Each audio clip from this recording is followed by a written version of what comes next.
सब प्रेम साहिब बंदगी साहिब। दोस्तों, आज की यह वीडियो कबीर पंथ के पवित्र ग्रंथ कबीर सागर में वर्णित अद्भुत रहस्य के बारे में है। कबीर पंथ के पवित्र ग्रंथ कबीर सागर में उपलब्ध निम्नलिखित रहस्य ध्यान देने योग्य है। पहला, धनी धर्मदास जी साहिब उर्फ जुड़ावन साहू का जन्म विक्रम संवत 1452 कार्तिक पूर्णिमा दिन बुधवार को बांधवगढ़ में हुआ था। संवत 1452 जानी जन्मे धरे धर्मनि तब आनी। संवत 1452 दिशा कार्तिक शुक्ल पक्ष दिन तीसा। दूसरा, विक्रम संवत 1520 में सदगुरु कबीर साहब धर्मदास जी के गृह में पधारे तथा उनके साथ ज्ञान चर्चाएं हुई। संवत 1520 की साला बांधवगढ़ की न्यू धर्मशाला धर्मनि को सब कहे प्रसंगा, तुम मोरे हो भक्ति के अंगा। अब तीसरा है, विक्रम संवत 1520 बैसाख सुदी तीज को धर्मदास जी साहब एवं उनकी धर्मपत्नी आमीन माता बांधवगढ़ में सदगुरु कबीर साहब से दीक्षित हुए। संवत 1500 के आगे 20 विक्रमी मह अनुरागे सुदी बैसाई तीज कहबाई धर्मदास गुरु दीक्षा पाई। धर्मदास परवाना पावा सात दंडवत मस्तक नाम। आमीन कह परवाना दिन्हा करी प्रणाम आमीन गह दिन्हा। चौथा है, संवत 1521 में धर्मदास जी साहब ने बीजक ग्रंथ का संग्रह करना प्रारंभ किया। संवत 1521 जेठ सुदी बरसाई दिशा ता दिन भयो बीजक आरंभा धर्मदास लेखनी प्रथम्भा। बीजक मूल नाम यह देखा धर्मदास कृत संग्रह एका। पांचवा है, विक्रम संवत 1538 में धर्मदास साहब की गृह में मुक्तामणि नाम साहब उर्फ चूड़ामणि नाम साहब का अवतरण हुआ। संवत 1538 धर्मनि भयो निहाल अघन सुदी पुण्यो कह मुक्तामणि अवतार। छठवा है, सदगुरु कबीर साहब ने संवत 1540 में पंथ प्रचार के लिए धनी धर्मदास जी साहब को गुरुवाई सौंप दी। संवत 1540 भादो शुक्ल पक्ष दिन तीसा पूर्णमासी पूर्ण कहाई गुरुबासर गुरुवाई पाई। धर्मदास कह किन्न निहाला गुरुवाई दय आप दयाला। सातवां, सदगुरु कबीर साहब विक्रम संवत 1569 में धर्मदास जी के साथ जगन्नाथपुरी उड़ीसा गए तथा उनको अंतिम समाधि वहीं उड़ीसा में थी। 1569 माही सदगुरु साथ उड़ीसा जाही। आठवां है, धर्मदास जी को समाधि देने के पश्चात सदगुरु कबीर साहब चूड़ामणि नाम साहब को गुरुवाई गद्दी सौंपने हेतु बांधवगढ़ के लिए प्रस्थान किए। तुम्हें सिंहासन देहूं बिठाई तब मैं अपने लोक सिधाई। तब समरथ आगे पगुदिन पीछे संग चूड़ामणि लिंग। नौवां है, सदगुरु कबीर साहब ने विक्रम संवत 1570 में चूड़ामणि नाम साहब को जन समुदाय के समक्ष बांधवगढ़ में तिलक लगाकर कबीर पंथ के आचार्य गद्दी पर बैठाया।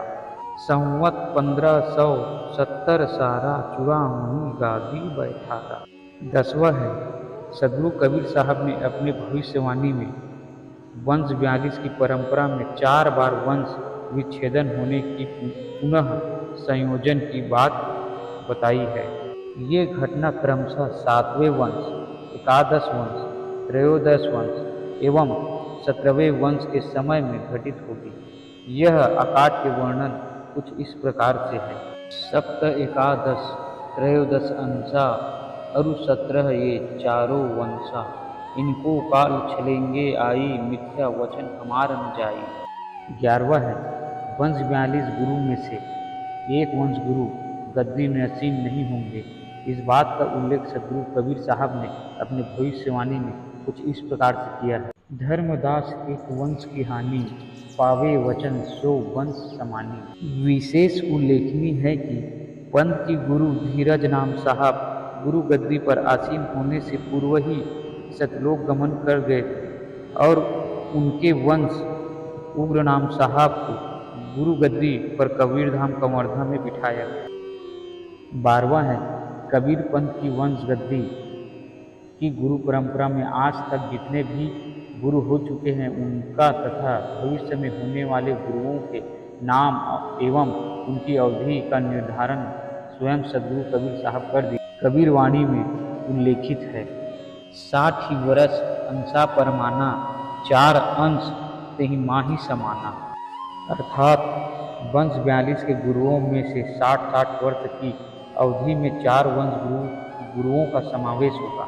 उल्लेखनीय है कि अब तक 4 वंश गुरु चूड़ामणि नाम साहब, सुदर्शन नाम साहब, कुलपति नाम साहब तथा पंचरिद्धिन नाम साहब 60 वर्ष की अवधि के अंतर्गत हो चुके हैं। इनके अलावा शेष वंश गुरुओं की अवधि का संदेश 25 वर्ष 20 दिन तक चलने का है। 20 दिन वर्ष 25 इतना कुल में चले संदेशा। यद्यपि सुरती स्नेही नाम साहब से उग्र नाम साहब तक के वंश परंपरा के गद्दी काल में अंतर आया है, फिर भी इस अवधि में हुए प्रत्येक वंश गुरु की औसतम गद्दी काल प्रायः 25 वर्ष ही रहा है। सदगुरु कबीर साहब की यह विलक्षण व्यवस्था की सबसे महत्वपूर्ण बात तो यह देखने में आती है कि दया नाम साहब 13 वर्ष गद्दी काल के पश्चात अचानक सत्यलोक गमन कर गए। इसके 12 वर्ष बाद अर्थात 25 वर्ष का गद्दी काल पूरा होने पर ही वंश गुरु गृहणी नाम साहब गुरु गद्दी पर आसीन हो सके। इस तरह सदगुरु कबीर साहब द्वारा पूर्ण निर्मित नियमानुसार ही वंश गद्दी की परंपरा चल रही है। 13वां सदगुरु कबीर साहब ने जगत जीवों के कल्याण के लिए जब धर्मदास साहब के गृह वंश 42 गुरु गद्दी की स्थापना की, तब वंश गद्दी के सिद्धांत के विरुद्ध प्रचार करने के लिए काल निरंजन ने अपने 12 दूतों को भेजने का निर्णय लिया। पंथ एक तुम आप चलाऊ, जीवन लय सतलोक पठाऊं।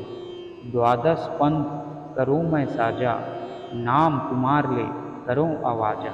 14वां सदगुरु कबीर साहब द्वारा अधिकृत वंश 42 की गुरु गद्दी का विरोध करने के लिए कबीर पंथ में कालदूत प्रकट होंगे, जो सतपंथ की व्यवस्था को समाप्त करने के लिए अपनी चतुराई का ज्ञान चलाना चाहेंगे। कालदूत वंश गुरु का सतत निंदा करेगा। यह भविष्यवाणी कुछ इस प्रकार से है। काल पंथ में प्रगटे आई, ज्ञान मेटि चले चतुराई। शब्द वंश की निंदा करी है, ममता बांध काल मुख परी है। आप थाप करी वंश मिटाई, शब्द ही में जीवन भर माई। 15वां 12 पंथों में सतपुरुष की भक्ति नहीं होने के कारण जीव की मुक्ति नहीं होगी। सदगुरु कबीर साहब का वचन कुछ इस प्रकार से है। 12 पंथ में पुरुष न आवे, जीव अंश में जाय समावे। 16वां कलयुग में जब तक वंश 42 का अटल राज्य रहेगा, तब तक कबीर साहब पुनः प्रकट नहीं होंगे। 42 वंश का जब तलक नाम है, नहीं कबीर का जगत में काम है। दोस्तों आज का यह वीडियो बस यहीं तक। यह वीडियो सदगुरु कबीर पंथ का अद्भुत रहस्य का है।